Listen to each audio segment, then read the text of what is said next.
გამარჯობა, თუ მზად ხართ მოშორდეთ ცივილიზაციას და გაიცნოთ შეუნიღბავი ადამიანის ბუნება მთელი თავისი სიცხადით, მაშინ სწორ ადგილას მოხვედით. დღეს ჩვენ ვტოვებთ საზოგადოებისთვის ნაცნობ ადგილებს და აღმოჩნდებით უკაცრიელ კუნძულზე, სადაც წესები ირღვევა და მხეცი იღვიწებს. ჩვენ ვიმოგზაურებთ უილიამ გოლდინგის დაუვიწყარ შედევრში, ბუზების ბრძანებელი. ამ ბრწყინვალე წიგნის განხილვის დაწყებამდე გიგთხოვთ, დააჭირეთ მოწონების ღილაკს, დატოვეთ კომენტარი თქვენი აზრის გასაზიარებლად და გამოიწერეთ ჩვენი არხი უდიდეს ისტორიებში უფრო ღრმად შესაფლობად. ბუზების მბრძანებელი 1954 წელს გამოქვეყნდა. მისი ავტორი უილიამ გოლდინგი მხოლოდ კაბინეტის ფილოსოფოსი არ იყო. ის საზღვაო ოფიცერი გახლდათ, რომელიც მეორე მსოფლიო ომის დროს სამეფო საზღვაო ფლოტში მსახურობდა და უშუალოდ შეესწრო კაცობრიობის სისასტიკესა და დესტრუქციულ შესაძლებლობებს. ამ გამოცდილებამ ღრმად ჩამოაყალიბა მისი მსოფლმხედველობა, რამაც აიძულა ეჭქვეშ დაეყენებინა ადამიანის ბუნებისთვის ხშირად მიწერილი თანდაყოლილი სიკეთე, განსაკუთრებით ბავშვთა უმანკოების რომანტიკული წარმოდგენები. გოლდინგის ეს რომანი ცნობილია, როგორც პირდაპირი უარყოფა ისეთი იდეალისტური სათავგადასავლო ისტორიებისა, როგორიცაა მარჯნის კუნძული, სადაც უცხო კუნძულზე მოხვედრილი ბიჭები წესრიგსა და თავაზიანობას ინარჩუნებენ. მას სურდა გამოეკვლია რა მოხდებოდა სინამდვილეში, თუ ბავშვები მოზრდილთა ავტორიტეტისა და საზოგადოებრივი სტრუქტურების გარეშე თავიანთ ნებაზე იქნებოდნენ მიტოვებულნი.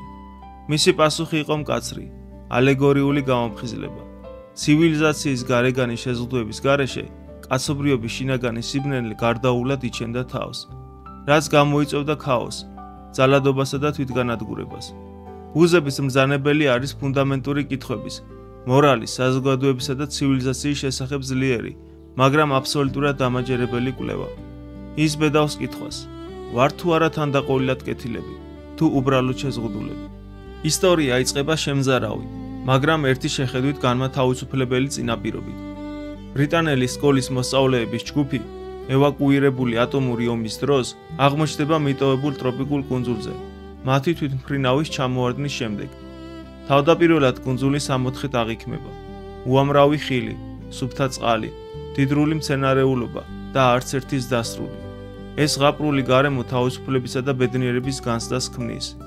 ბიჭები დაწყებული დაახლოებით 6 წლის ყველაზე პატარა ბავშვებით და დამთავრებული უფროსი 12-13 წლამდე მოზარდებით, სწრაფად ცდილობენ წესრიგის დამყარებას. ისინი ირჩევენ ლიდერს, რალფს, ათლეტურ და ქარიზმატულ ბიჭს, რომელიც ცივილიზაციისკენ ლტოლვას განასახიერებს. ისინი ქმნიან წესებს, ატარებენ შეკრებებს და პრიორიტეტებს ანიჭებენ თავშესაფრების აშენებასა და სასიგნალო ცეცხლის შენარჩუნებას, მათ ერთადერთ კავშირს გარესამყაროსთან და გადარჩენასთან. კუნძულის ეს საწყისი ფაზა წარმოადგენს ადამიანთა საზოგადოების მყიფეს აწყისებს. მცდელობას გაემეორებინათ მოზრდილთა სამყაროს ნაცნობი სტრუქტურები. რალფის არჩევა ნიჟარის გამოყენება მოწესრიგებული დებატებისთვის და კოლექტიურ პასუხისმგებლობაზე ფოკუსირება, ეს ყველაფერი ამ ახალშობილი, რაციონალური ცივილიზაციის სიმბოლოებია. თუმცა ამ წესრიგის ქვეშ უთანხმოების ცესლი და პირველყოფილი ინსტინქტები უკვე იწყებენ გამრავლებას, რაც განპირობებულია შიშით, მეტოქეობით და თანდაყოლილი სიბნელით, რომელიც გოლდინგის აზრით ყველა ჩვენგანშია. ბრძოლა წესრიგის სურვილსა და სისასტიკის მიზიდულობას შორის თითქმის მაშინვე იწყება. გოლდინგი ოსტატურად იყენებს თავის პერსონაჟებს, როგორც ადამიანის ბუნებისა და საზოგადოების სხვადასხვა ასპექტის ალეგორიულ წარმოდგენას. რალფი, ის არის პროტაგონისტი და არჩეული ლიდერი, რომელიც განასახიერებს ცივილიზაციას, წესრიგს, დემოკრატიას და ეფექტურ ლიდერობას. რალფი კონცენტრირებულია პრაქტიკულ საჭიროებებზე: თავშესაფრის აშენება, საკვების მოძიება და რაც მთავარია, სასიგნალო ცეცხლის შენარჩუნება. ის აფასებს წესებსა და შეკრებებს, ჯერა კოლექტიური გადაწყვეტილებების მიღების ძალის. მისი თანდაყოლილი სიკეთე და გადარჩენის სურვილი მას სიმპათიურს ხდის, მაგრამ ის ხშირად იბრძვის, რომ შეინარჩუნოს კონტროლი ურჩ ბიჭებზე, განსაკუთრებით დაუმორჩილებელ და ქარიზმატულ ჯეკზე. მისი მოგზაურობა უზარმაზარი ტანჯვისა და მზარდი საზოსტარკვეთილების გზაა, რადგან მისი წესრიგის ხედვა მის გარშემო ინგრევა. ის განასახიერებს რაციონალურობასა და მორალს ქაოსით სავსე სამყაროში. პიგი რალფის ერთგული თანამგზავრი და ინტელექტუალური საპირწონია. ის წარმოადგენს ინტელექტს, რაციონალურობას, მეცნიერულ აზროვნებას და ცივილიზაციის მოწყვლად ასპექტებს. ის ფიზიკურად სუსტია, ასთმითაა დაავადებული და ატარებს სქელს სათვალეს. მაგრამ ის არის მრავალი პრაქტიკული იდეის წყარო, როგორიცაა ნიჟარის გამოყენება წესრიგისთვის და მისი სათვალი ცეცხლის დანთება. პიკს ხშირად დასცინიან, უგულებელ ყოფენ და ჩაგრავენ სხვა ბიჭები მისი გარეგნობისა და სოციალური უნარების ნაკლებობის გამო. ის ცდილობს სარგებელი მოიტანოს, მაგრამ მისი ხმა იშვიათად ისმის სისასტიკის მზარდი ტალღის ფონზე. მისი სათვალე ინტელექტისა და ტექნოლოგიის ძალის სიმბოლოა და მისი დამსხვრევა კუნძულის დაღმასვლაში კრიტიკულ გარდამტეხ მომენტს წარმოადგენს. პიგი რომანის ტრაგიკული ფიგურაა, ინტელექტი, რომელიც გათიშულია, შემდეგ განადგურებულია, რაც ხაზს უსვამს გონიერების უძლურებას პირველყოფილი ინსტინქტის წინაშე. ჯეკ მერიდიუ არის ანტაგონისტი. ის განასახიერებს სისასტიკეს, პირველყოფილ ინსტინქტს, ავტორიტარიზმს და ძალაუფლებისკენ ლტოლვას. ის არის ლიდერი, ქარიზმატული, მანიპულაციური, რომელიც ნადირობითაა გატაცებული. რომანის განვითარებასთან ერთად ჯეკი ცივილიზაციის ფენას იშორებს. ეგუება თავის სასტიკ ინსტინქტებს, სახეს იღებავს და ბიჭებს ძალადობრივ ნადირობებსა და ტომობრივ რიტუალებში ხელმძღვანელობს. ის ხვებს მდაბიო სურვილების დაკმაყოფილებას თავაზობს, რაც წინააღმდეგობაში მოდის რალფის მოწოდებაზე იყვნენ ყურადღებიანები და პასუხისმგებლობით ახსავსენი. ჯეკის ძალა იზრდება შიშის გავრცელებასთან ერთად, რაც აჩვენებს თუ რამდენად ადვილად შეუძლია ქარიზმატულ ლიდერს შიშის ექსპლუატაციით საზოგადოებაზე მანიპულირება. მის სახეზე საღებავი იდენტობისა და პასუხისმგებლობის მოხსნის სიმბოლოა, რაც ბიჭებს საშუალებას აძლევს ჩაიდინონ ისეთი ქმედებები, რასაც აქამდე ვერ გაბედავდნენ. საიმონი მშვიდი, ინტროსპექტული და მისტიკური ბიჭია, რომელიც განასახიერებს თანდაყოლილ ადამიანურ სიკეთეს, სულიერ მშვენიერებას და ბუნებასთან ღრმა კავშირს. სხვებისგან განსხვავებით საიმონს არ იმონებს მხეცის შიში. მას ესმის, რომ ხეცი არ არის გარე მონსტრი, არამედ შინაგანი სიბნელე მათში. საიმონს აქვს უნიკალური ემპათია და ხშირად ეხმარება პატარებს. მისი ტრაგიკული სიკვდილი უმანკოებისა და ჭეშმარიტების მსხვერპლია, რაც აღნიშნავს კუნძულზე სისასტიკისა და გაუგებრობის სრულ ტრიუმფს.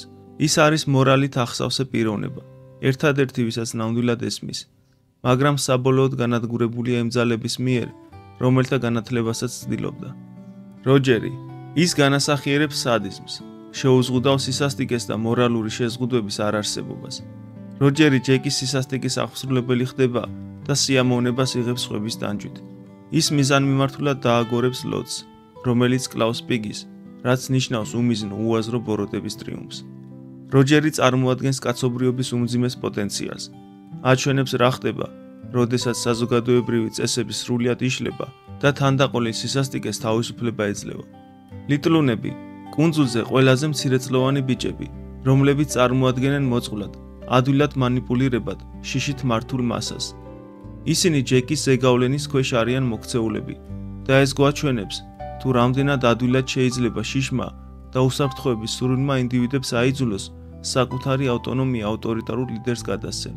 მაშინაც კი, თუ ეს ბარბაროსობის მიღებას ნიშნავს. ბიგუნები, უფროსი ბიჭები, რომლებიც წარმოადგენენ მოსახლეობას.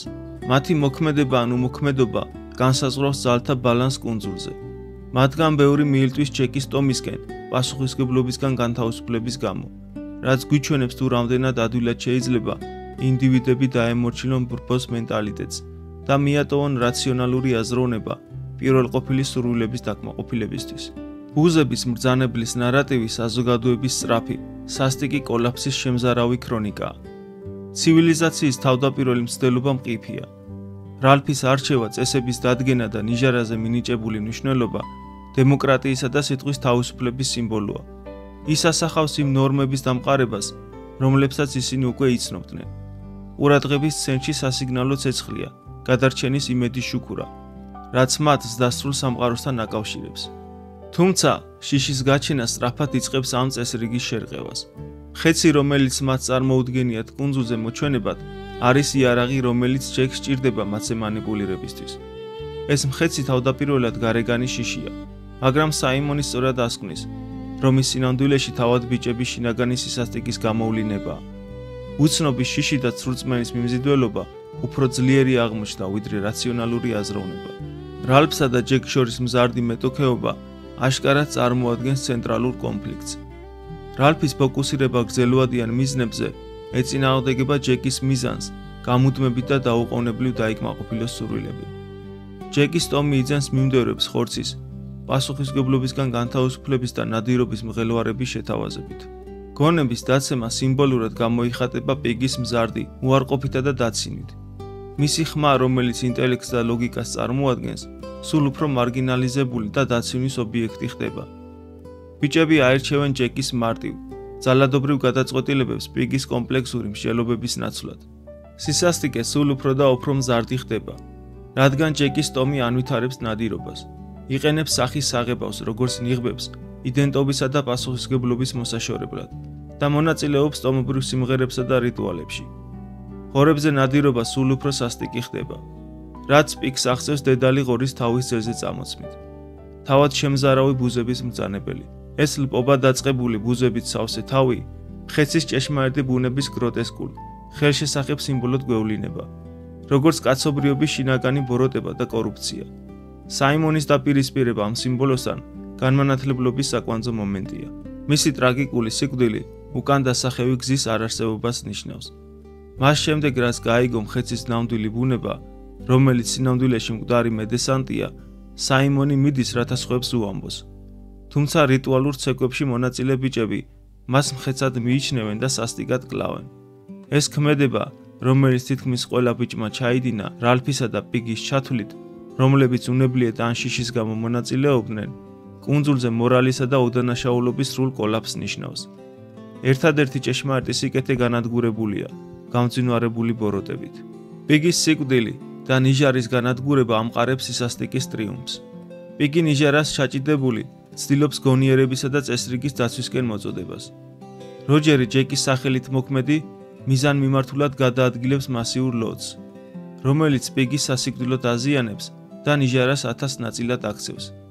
ეს მომენტი ნიშნავს წესრიგის, ინტელექტისა და დემოკრატიული მმართველობის ნებისმიერი იმედის აბსოლუტურ დასასრულს. კუნძული სრულ ბარბაროსობაში ეშვება.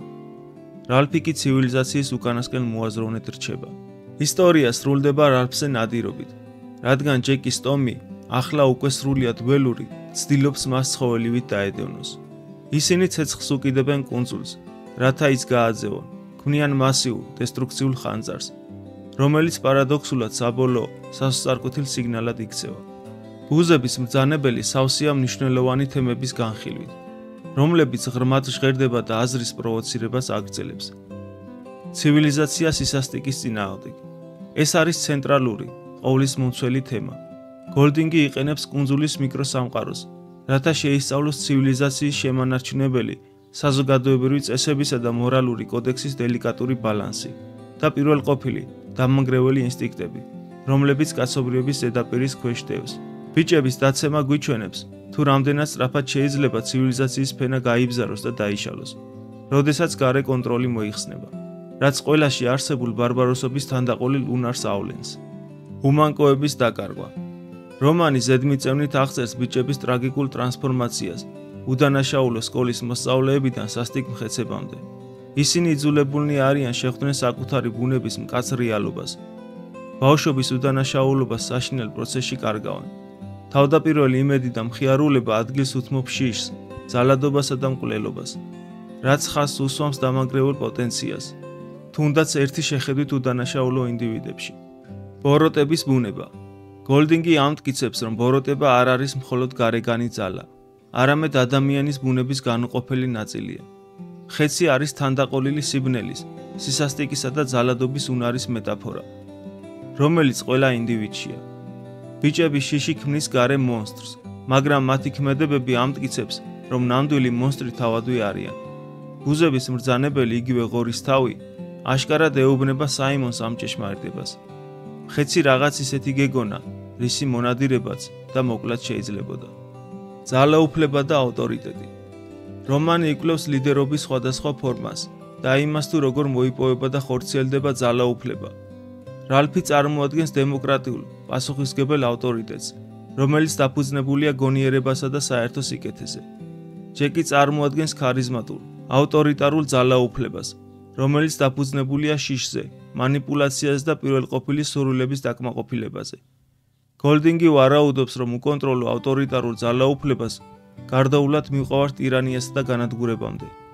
სურვილების და უყოვნებლივი დაკმაყოფილების მიმზიდველობა და პასუხისმგებლობისგან განთავისუფლება ძალაუფლების მოპოვების ძლიერი იარაღია. სიბრმავე და გამჭრიახობა. მრავალი პერსონაჟი ბრმა მხეცის ჭეშმარიტი ბუნების მიმართ, შეპყრობილი შიშთა და გაუგებრობით. პიგი ფლობს ინტელექტუალურ სიცხადეს და წინდახედულობას, მაგრამ მისი გამჭრიახობა უგულებელყოფილია. საიმონი ყველაზე ღრმად მოაზროვნე ხედავს მხეცს ისედად, როგორც ის სინამდვილეშია, მაგრამ მისი სიმართლე უარყოფილია და ის განადგურებულია. ეს თემა ხაზს უსვავს უმეცრების, შიშის და ადამიანის ტენდენციის საფრთხეებს, რომ მიიღოს დამამშვიდებელი ტყუილი არასასიამოვნო ჭეშმარიტების ნაცვლად. შიში და უცნობი. შიში ძლიერი იარაღია რომანში. ბიჭები შიში უცნობი მხეცის მიმართ გამოიყენება ჯეკის მიერ ძალაუფლების მოსაპოვებლად. ეს შიში მათ ირაციონალურობის, სრურწმენისა და საბოლოოდ ძალადობისკენ უბიძგებს. გოლდინგი ვარაუდობს, რომ შიში, როდესაც უკონტროლოა, შეიძლება იყოს წესრიგის რღვევისა და ადამიანის დესტრუქციული ინსტინქტების განთავისუფლების მთავარი კატალიზატორი. გოლდინგის ლიტერატურული სტილი გამოირჩევა თავისი ალეგორიული სიღრმით, კაცრი გამოსახულებებითა და ფსიქოლოგიური ინტენსივობით. ის იყენებს ძლიერ სიმბოლიზმს, რომელიც ხშირად მრავალშრიანია, რაც მკითხველს უბიძგებს პერსონაჟების, ობიექტებისა და მოვლენების უფრო ღრმა მნიშვნელობების ინტერპრეტაციისკენ. მისი აღწერები ნათელი და სენსორულია, რაც მკითხველს კუნძულის სილამაზესა და საშინელებებს ნათლად აღაქმევინებს. ნარატივი ნელა, შეუჩერებელი დაძაბულობით ვითარდება, რასაც ტრაგიკულ კულმინაციამდე მივყავართ. ბუზების მბრძანებლის დასასრული შოკის მომგვრელი, მაგრამ ღრმად მძაფრი მომენტია, როდესაც რალფი სასოწარკვეთილი და დევნილი სანაპიროზე ეცემა, ის ხვდება ფორმიან საზღვაო ოფიცერს. მოზრდილთა სამყაროს ეს მოულოდნელი შემოჭრა ცივილიზაციისა და გადარჩენის სიმბოლო მომენტალურად აჩერებს ბარბაროსობას. თუმცა ოფიცერს მიერ ბიჭების სისასტიკის შემთხვევით უარყოფა, როგორც გართობა და თამაშები, მისი შედარება მარჯნის კუნძულთან, ხაზს უსვავს ღრმა ირონიას და ზრდასრულთა სამყაროს სიბრმავეს თანდაყოლილი ბოროტების მიმართ. როგორც ეს ატომური ომითაა ნაჩვენები, რამაც ბიჭები ამ რთულ სიტუაციაში ჩააგდო. ბიჭების დასრული პიროვნების წინაშე მოულოდნელად ხედავენ საკუთარ თავს ისეთებად, როგორებიც ოდესღაც იყვნენ, ჭუჭყიანი მტირალა ბავშვები. ისინი შემზარავად აცნობიერებენ, რომ დაკარგეს ბავშვობა და უმანკოება. ბუზების მბრძანებელი გვაიძულებს შევხედოთ არასასიამოვნო სიმართლეს ჩვენ შესახებ და საზოგადოებაზე, რომ ბოროტება არ არის მხოლოდ გარეგანი, არამედ პოტენციალია ყველაში, რომ ცივილიზაცია მყიფე კონსტრუქციაა, რომელიც მუდმივად ებრძვის კაცობრიობის ბნელ იმპულსებს და რომ წესრიგი შეიძლება ძალიან სწრაფად ქაოსად იქცეს. ეს არის რთული, დამაფიქრებელი და აუცილებლად წასაკითხი ისტორია, რომელიც დიდხანს დარჩება თქვენთან ბოლო გვერდის წაკითხვის შემდეგაც. თუ ჯერ არ გაგიბედავთ ამ კუნძულზე მოგზაურობა, გირჩევთ განიცადოთ ბუზების მბრძანებლის შემზარავი ძალა. გაგვიზიარეთ თქვენი აზრი ამ შთამბეჭდავი წიგნის შესახებ კომენტარებში. და თუ ეს ვიდეო ღირებულად მიიჩნიეთ, გთხოვთ მოიწონეთ და გააზიარეთ. ასევე გამოიწერეთ ჩვენი არხი მსოფლიოს უდიდეს ლიტერატურულ ნაწარმოებებში ღრმად ჩაძირვისთვის. მომავალ შეხვედრამდე.